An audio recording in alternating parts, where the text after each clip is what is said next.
объединить, да, и воспитать каких-то лидеров, которые на рынке смогут предложить новый продукт. Вот куда надо смотреть. Первый IT-парк в республике. Стоит ли открывать и в каком направлении его лучше развивать? Участники форум-совещания под председательством первого зама председателя правительства обсуждают идею его создания. Главная цель будущего проекта – увеличение благосостояния местного сообщества посредством продвижения инновационной культуры. Встреча начинается с презентации Олега Коростеля. Главный акцент делается на истории появления технопарков, их необходимости, задачах и пользе. Здесь же презентуют модели построения таких площадок.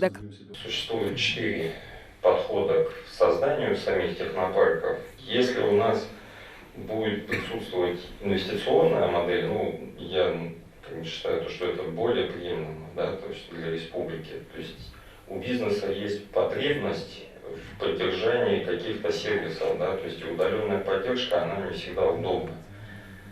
То тут обоюдная выгода.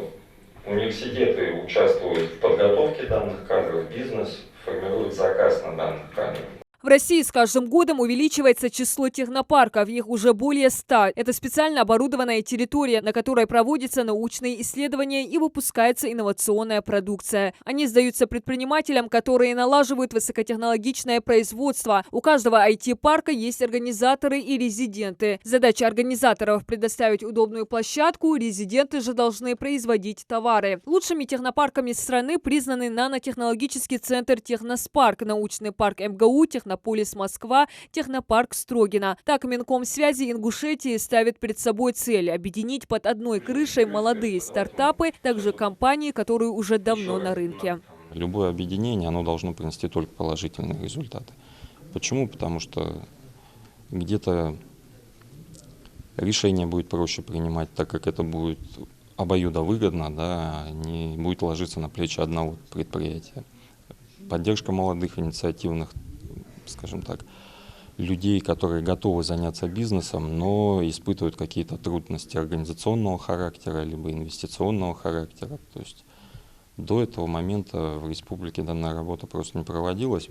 Собравшиеся согласны с тем, что направление IT слабо развито в регионе. Все его секторы обделены вниманием. Понимают необходимость популяризации IT-технологий. На встрече немало специалистов, работающих в сфере IT, также представителей образовательных коммерческих учреждений министерств региона. Каждый озвучивает свои пожелания и ожидания от технопарка в республике. Многие считают, необходимость в нем назрела давно. Есть знакомые, которые открывают стартап, они запустили брендинг и графический дизайн и размещаются пока что в такой маленькой каморке в районе центрального рынка.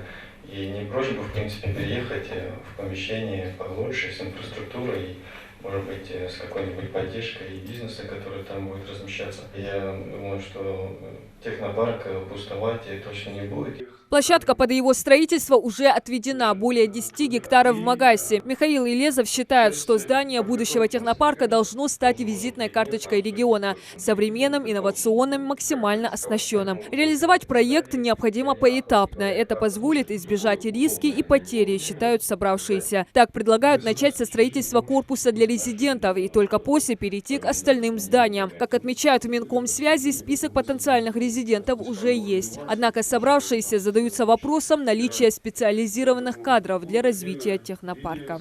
Больше интереса, я думаю, представляет технопарк, на котором, помимо всего прочего, будет находиться и площадка для подготовки сертифицированных специалистов. На сегодняшний день органы исполнительной власти республики, учреждения, коммерческие структуры достаточно большие средства выделяют для подготовки специалистов в городе Москве, Санкт-Петербурге, Ленинграде, платят большие деньги. Почему нельзя возложить эту функцию на университет? Университетская форма обучения, она несколько другая. Она поэтапная, она рассчитана на большие программы. Участники форума считают, для реализации IT-парков в Ингушетии больше подходит университетская модель на базе вузов, цель которой – развитие предпринимательских компетенций у ученых и студентов. Контроль за созданием таких технопарков ложится на Министерство экономического развития. Представители Минэка, в свою очередь, отметили необходимость сотрудничества с проектными институтами, которые уже ранее проектировали такие парки. Найти оптимальный вариант для республики, и на его основании уже будет формироваться бизнес и финансовые планы. Сегодня уже была управляющая компания зарегистрирована, которая хотела реально вложить не менее 20% в общую стоимость вот этого создаваемого IT-парка. И федеральный бюджет готов субсидировать 500 миллиарда средств. Это максимальная сумма на 2 года. И 1% только софинансирование субъекта РФ требуется. Поэтому сегодня сидящий в зале любой предприниматель может создать эту управляющую компанию и попытаться создать этот IT-парк.